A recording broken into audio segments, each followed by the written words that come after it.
This is that kind of feeling, and I hope you've had these kind of feeling too. Frank Crary thanks a packed audience. The auditorium is half a world away from the jungle where he risked his life to save others. It resonates just like the day it happened when I think about it or talk about it. It doesn't, that never changes. Those memories I don't think ever go away. Hey, Bobby! Neither do the friendships. Bob March served with Frank. He was there when the North Vietnamese forces outnumbered their recon platoon 5-1. Everybody else is pinned down, and he suddenly gets up and runs, and you think, what's he doing? What he did turned the battle. Frank took out a machine gun nest. He ran out of cover and into the jungle. His fellow soldiers probably thought he lost his mind. I think they observed it that way as like a little nuts to do, but I didn't. It was just something I needed to do.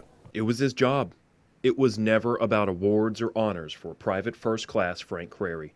The platoon knew he had done something special, but it stopped at just retelling the story around camp. Back then, none of us thought about medals at all. We never ever discussed medals, or it just wasn't even a factor in our thinking.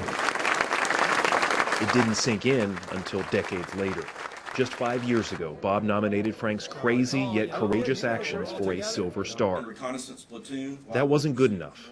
In a rare upgrade, the Army awarded Frank the Distinguished Service Cross, second only to the Medal of Honor. Frank really is a hero.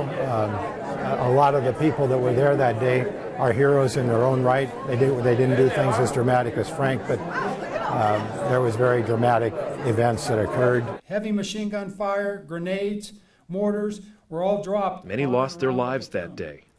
Some of the survivors made the trip to southern Arizona. Bob, Mike, Chuck, thank you. With his time in the spotlight, Frank wanted to make sure everyone in the room knew who inspired his heroics. Those are my heroes.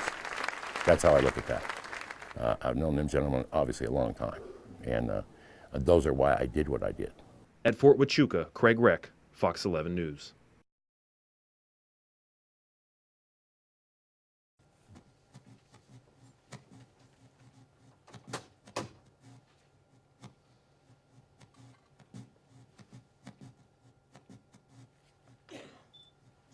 The NVA, the gunfire.